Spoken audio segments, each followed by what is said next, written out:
One into क्यों लिखा? क्योंकि हम इंटीग्रेशन करेंगे बाय पार्ट्स, और बाय पार्ट्स में फर्स्ट फंक्शन मान लेंगे साइन इनवर्स एक्स को।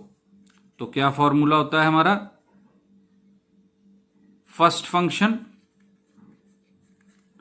Integration of second function, second function है वन, तो इंटीग्रेशन वन का हो जाएगा एक्स, क्योंकि with respect to x integration चल रही है यहां पर। फिर minus integration of derivative of first, derivative sine inverse x का क्या होता है? One minus x square under root upon में into integration of second function यानी x d x plus c. तो ये टर्म बन गई x sine inverse x minus integral x upon one minus x square under root d x plus c. तो अब इसको अलग से इंटीग्रेट हमें करना पड़ेगा, क्योंकि अब हमें सब्सटीट्यूशन करनी है। तो सब्सटीट्यूशन करने के लिए हमें इसे अलग निकालना पड़ेगा। तो हम कहेंगे y is equal to x sine inverse x minus i plus c, equation number one. अब हम i की वैल्यू निकालते हैं। Now i is equal to integral x upon one minus x square under root d x. अब हम इसके ऊपर focus करेंगे सारा।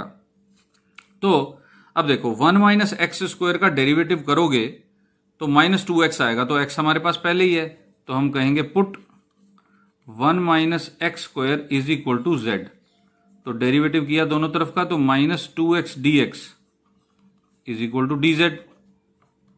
यहां से एक्स डी एक्स की वैल्यू निकाली, x d x is equal to minus one upon two d z. ठीक है स्टूडेंट्स, तो अब वैल्यूज पुट करते हैं। Therefore i is equal to minus one by two integral से बाहर डी जेड अपॉन जेड का स्क्वायर रूट। तो माइनस वन बाय टू, ये जेड की पावर माइनस हाफ है, तो जेड की power minus half plus one upon minus half plus one plus c dash, which implies I is equal to, देखो minus one by two into z की power कितनी आ जाएगी?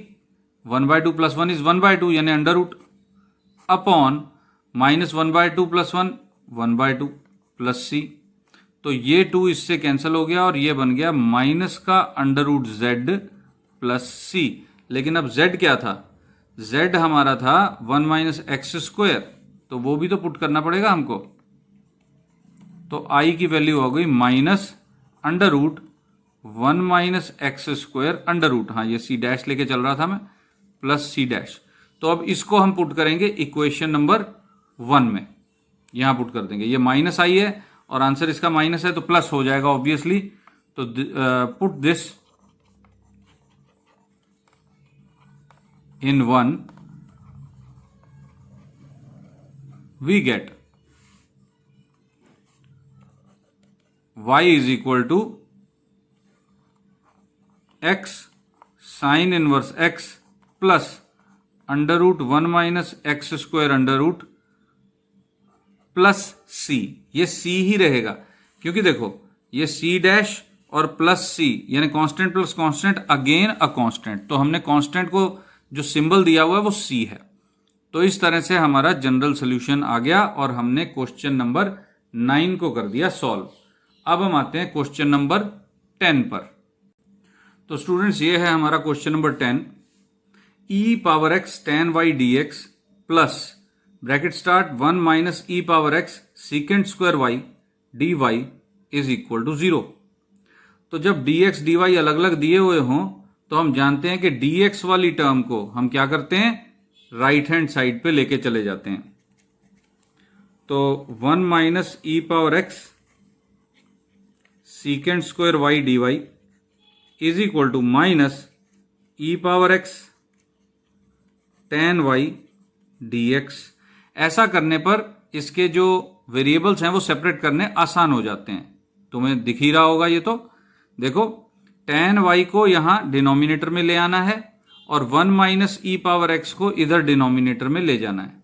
तो हम कर देते हैं ऐसा, secant square y upon tan y d y is equal to minus e power x upon 1 minus e power x d x. देखो 1 माइनस ई पावर एक्स इधर डिनोमिनेटर में और tan y इधर डिनोमिनेटर में। तो देखो इधर सारा y हो गया वेरिएबल और इधर सारा x हो गया वेरिएबल। तो दोनों तरफ हमने इंटीग्रेट कर देना है अलग अलग, और दोनों एक ही तरह से इंटीग्रेट हो रहे हैं। कैसे? देखो tan y का derivative secant square y, 1 minus e power x का derivative minus e power x. तो फंक्शन के ऊपर अगर डेरिवेटिव हो तो log का फॉर्मूला लगता है, log मॉड फंक्शन यानी tan y is equal to log mod function again यानी 1 minus e power x plus, अब यहां पे हम क्या कर देंगे, क्योंकि दोनों टर्म्स log में है तो log मॉड c कर दूंगा मैं।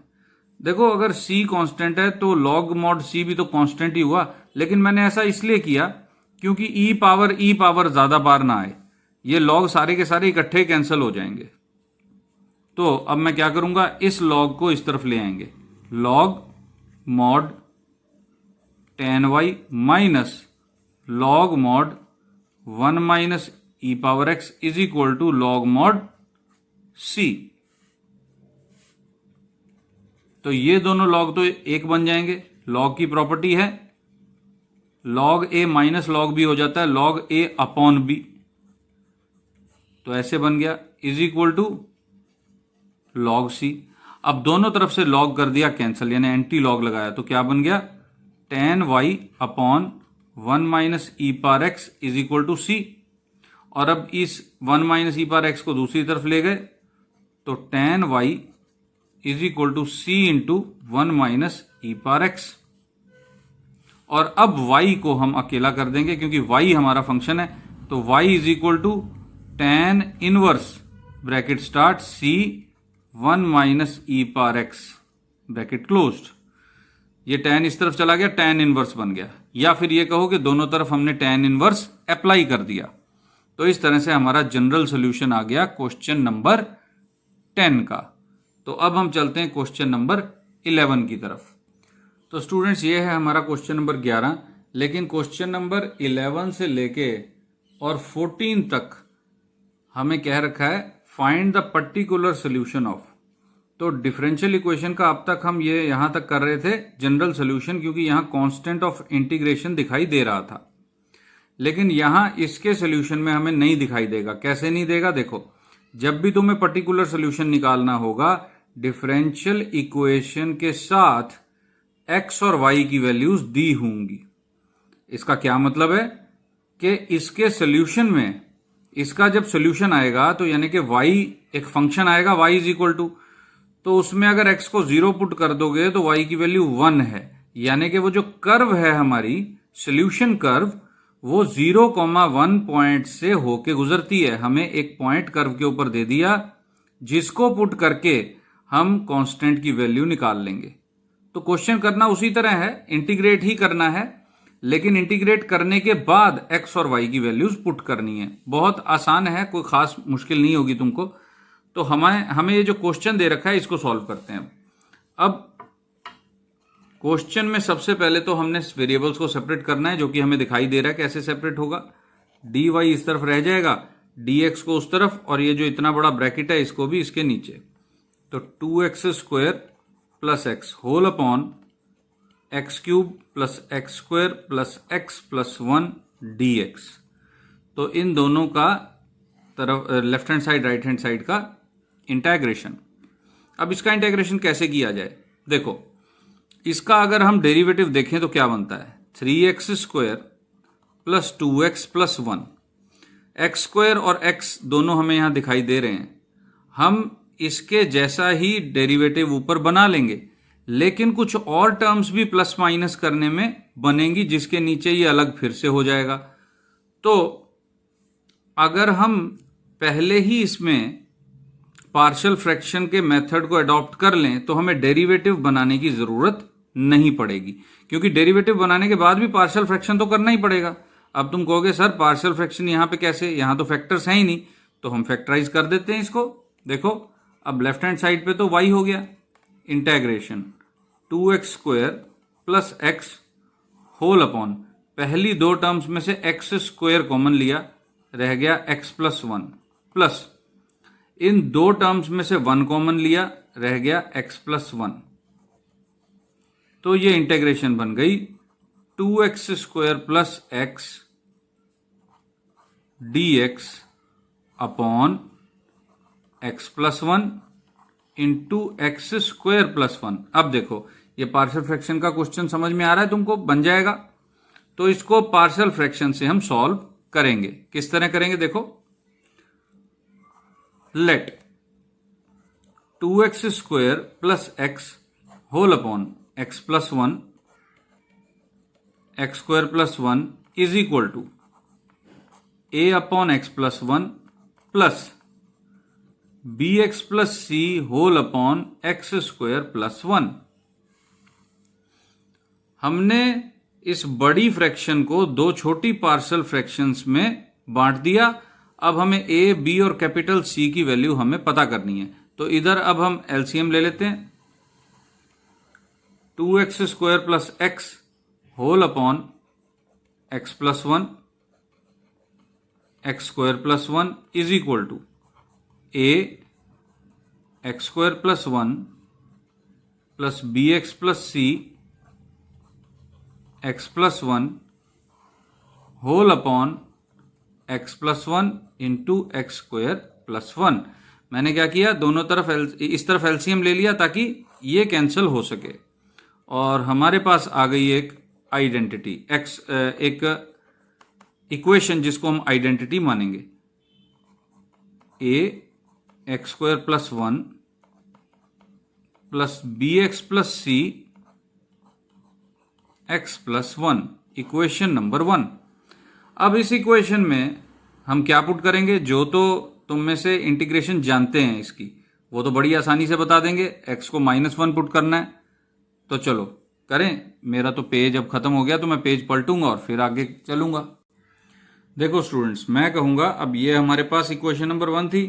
मैंने कहा put x is equal to -1। क्यों -1? क्योंकि हमारे पास जो लीनियर फैक्टर है x प्लस 1 उसको 0 पुट करो, x की वैल्यू -1 आ गई इन इक्वेशन नंबर 1। अब यहां पे x -1 आ गया तो कितना बन जाएगा, 2 -1 का स्क्वायर प्लस 1 प्लस x है तो यानी कि प्लस -1 यानी -1 is equal to a x का स्क्वायर यानी -1 का स्क्वायर 1 प्लस 1 और ये तो सारा 0 हो जाएगा क्योंकि देखो -1 प्लस 1 0 तो ये सारा ही 0।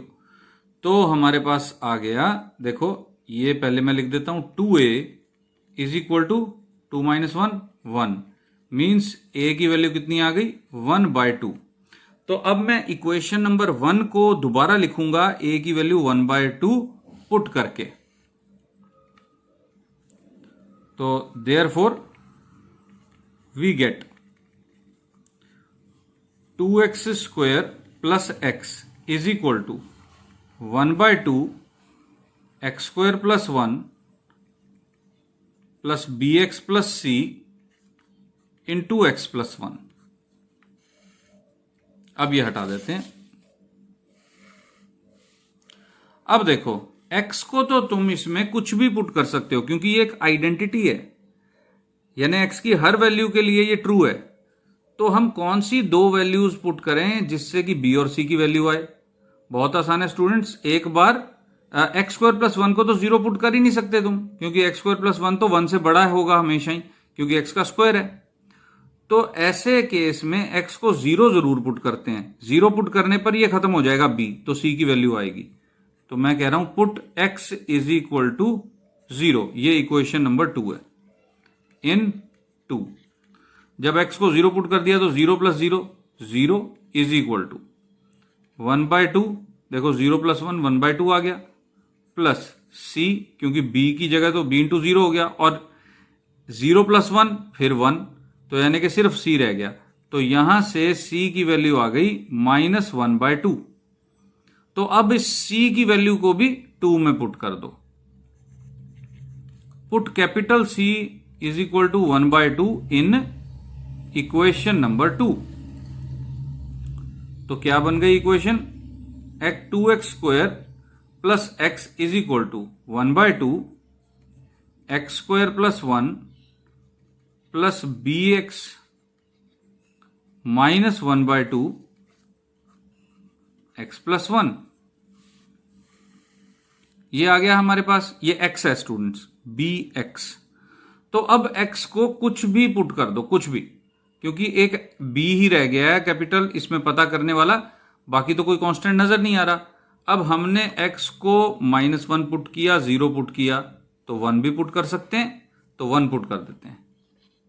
हमने कहा put x is equal to 1, तो 2 + 1 3 हो गया, इज इक्वल टू यहां पर 1 + 1 2/2 प्लस b × 1 b माइनस 1/2 और साथ में 1 + 1 2, तो ये कैंसिल हो गया, हमारे पास आ गया 3 is equal to 1 2/2 1 plus 2b, ये ब्रैकेट खोल दिया, माइनस का 1, देखो 1/2 माइनस का इंटू 2, तो 1 - 1 हो गया कैंसिल, और b की कितनी वैल्यू आ गई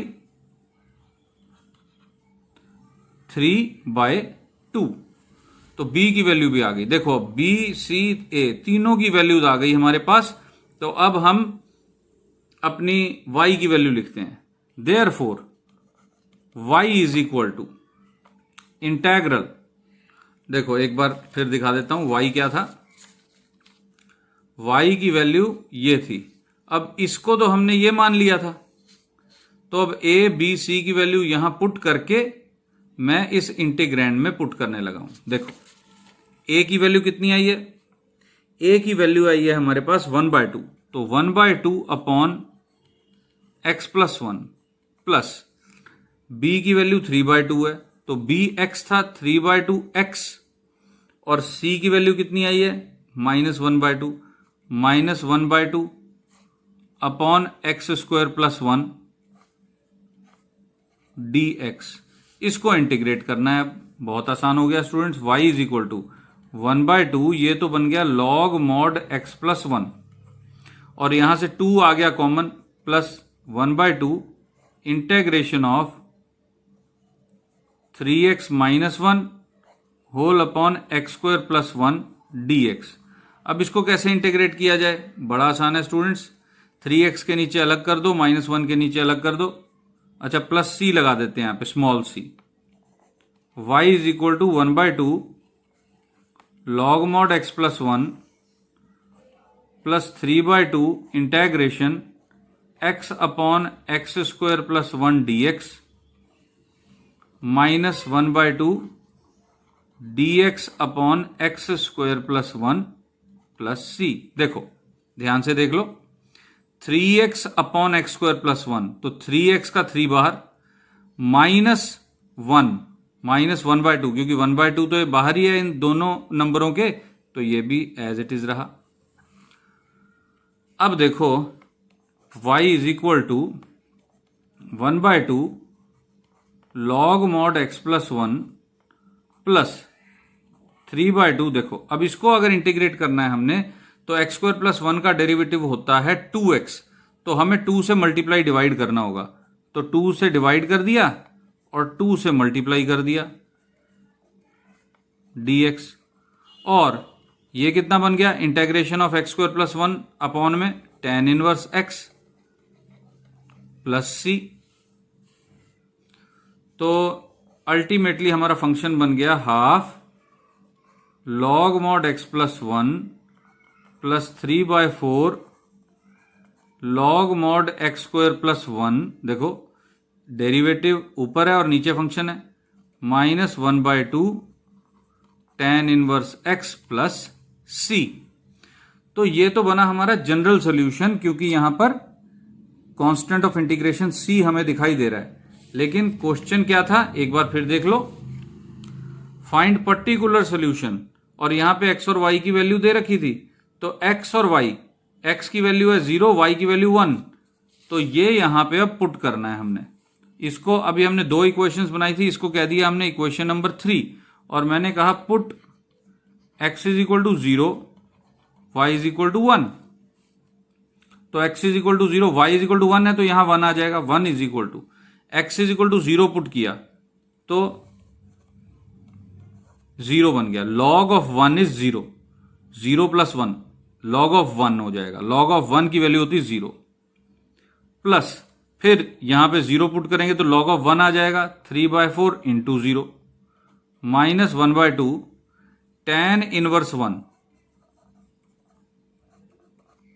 tan inverse 0 sorry, tan inverse 0, tan inverse 0 भी 0 ही होता है, प्लस c, तो यहां से हमको मिला c इज इक्वल टू 1, क्योंकि tan इनवर्स 0 भी 0 है, 0 0 0, तो c इज इक्वल टू 1, ये वैल्यू आ गई। अब c इज इक्वल टू 1 जो वैल्यू आई है, करना सिर्फ इतना है कि यहां पुट कर देना है, put this in equation number 3 और हमारा पर्टिकुलर सोल्यूशन तैयार हो गया।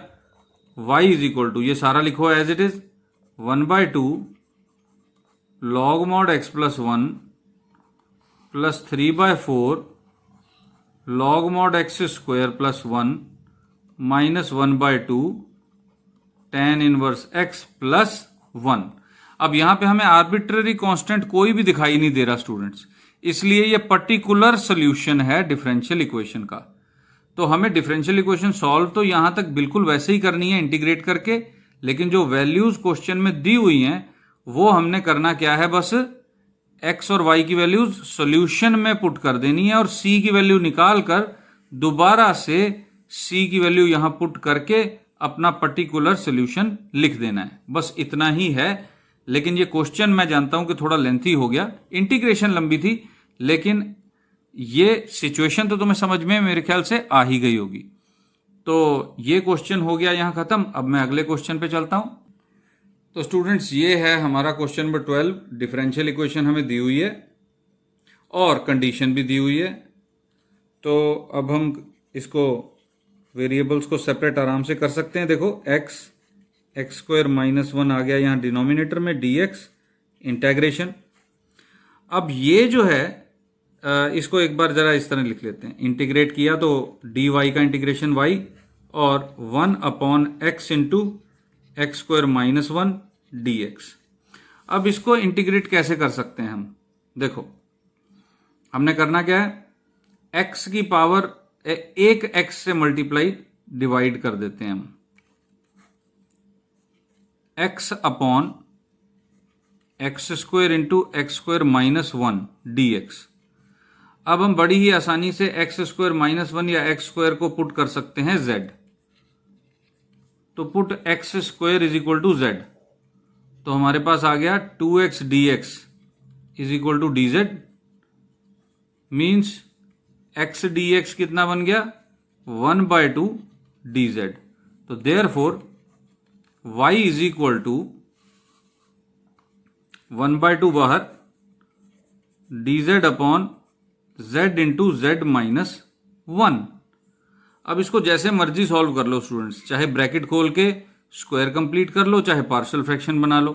तो इसकी पार्शियल फ्रैक्शन बड़ी ही आसानी से बन जाएगी। कैसे बनेगी देखो, 1/z माइनस 1 माइनस 1/z। अगर हम ऐसे करें तो देखो यहां z माइनस 1 माइनस में आएगा तो ऊपर तो 1 बन जाएगा। देखो ध्यान से इसको सॉल्व करोगे तो z इस तरह आएगा, z माइनस 1 यानी z minus z plus 1, z से z कैंसिल, ऊपर 1 आ जाएगा और नीचे इनका मल्टीप्लाई बिल्कुल यही बन जाएगा। तो इन दोनों का अब इंटीग्रेशन भी आसान है, log mod z minus 1 minus log mod z plus c। तो ये तो एक ही log में आ सकता है क्योंकि ये ब्रैकेट है, यहाँ पे हाफ तो दोनों के साथ लगा हुआ है, तो y आ गया half log mod z minus 1 upon z plus c। लेकिन अब ये जो z है वो क्या था, वो तो एक्स स्क्वायर था, तो एक्स स्क्वायर पुट कर दो, half log mod x square minus 1 upon x square plus c। तो ये हमारा आ गया जनरल सोल्यूशन। जनरल सोल्यूशन के बाद हमने पता क्या करना है, हमने पर्टिकुलर सोल्यूशन पता करना है और y को 0 और x को 2 पुट करना है यहां पर। तो अब मैं लिख रहा हूं, put y is equal to 0 comma x equal to 2। तो y 0 है तो 0 इज इक्वल टू यहां पर 1/2 लॉग मॉड x को 4 पुट करना है, x को 2 पुट करना है, तो यहां क्या आ जाएगा 4 माइनस 1 अपॉन 4 प्लस c, ये c है, c की तो वैल्यू पता करनी है, तो c कितना आ गया देखो, c इज इक्वल टू, ये चीज उधर गई तो -1/2 लॉग मॉड 3/4, c की वैल्यू आ गई, मॉड लगाने की जरूरत नहीं, इसे हम ब्रैकेट लगा देंगे क्योंकि ये पॉजिटिव क्वांटिटी है। तो अब ये वैल्यू जो है ये हम पुट करेंगे इसमें, तो अब हम लिखेंगे therefore particular solution is y is equal to 1/2 log mod x² minus 1 upon x² minus 1/2, c की वैल्यू पुट कर रहा हूं, लॉग ऑफ 3/4। अब आगे तुम्हारी मर्जी है कि तुम ये जो दो लॉग्स हैं इनको एक में कन्वर्ट कर दो, क्योंकि हाफ जो है वो क्या हो रहा है, वो कॉमन आ रहा है, तो y is equal to 1/2 log mod x² minus 1 upon x² into 1 upon 3/4 plus c, sorry plus c नहीं आएगा, तो क्योंकि ये माइनस में लॉग था ना तो 1 अपॉन हो गया ये वाला नंबर, तो हमारा जो जनरल जो पर्टिकुलर इंटेग्रल बन गया, पर्टिकुलर सोल्यूशन, वो था half log 4x² minus 1 upon 3x² modulus. तो ये है हमारा particular solution of differential equation.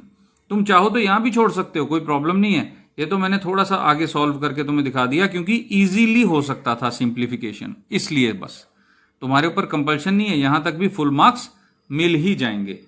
तो ये था स्टूडेंट क्वेश्चन नंबर 12। अब मैं कराता हूं क्वेश्चन नंबर 13। तो स्टूडेंट्स ये है question number 13, cos dy/dx is equal to a, ये डिफरेंशियल इक्वेशन है, y इज इक्वल टू 1 है और x इक्वल टू 0 है। तो सबसे पहले तो अब इंटीग्रेट करने के लिए dy/dx ओपन में चाहिए, तो दोनों तरफ cos इनवर्स जब हम अप्लाई करेंगे तो ये बन जाएगा dy/dx is equal to cos inverse a। इस cos इनवर्स से डरने की जरूरत नहीं है स्टूडेंट्स, क्योंकि a कांस्टेंट है तो cos इनवर्स a भी तो कांस्टेंट ही है, तो इसको कांस्टेंट ये है और इसको कांस्टेंट की तरह ही ट्रीट करना है। अब dx को इस तरफ भेज देते हैं,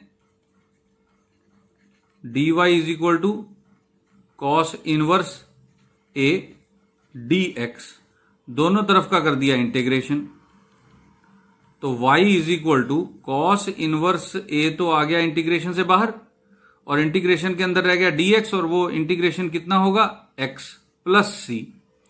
तो हमारा जो जनरल सॉल्यूशन है वो बन गया x cos inverse a plus c। हमने पता करना है c की वैल्यू को, तो उसके लिए हमें क्या रखा है, y is equal to 1 x equal to 0, तो हमने लिखा put y is equal to 1 x equal to 0।